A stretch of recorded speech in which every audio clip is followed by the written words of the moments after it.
You ask Tiger to calculate. This deals with linear inequalities with one unknown. The final result is b equal or smaller than 3.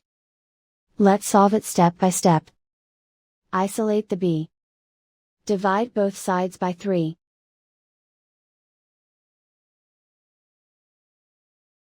Simplify the fraction.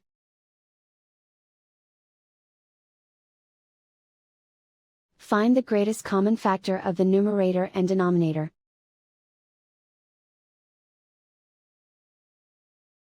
Factor out and cancel the greatest common factor.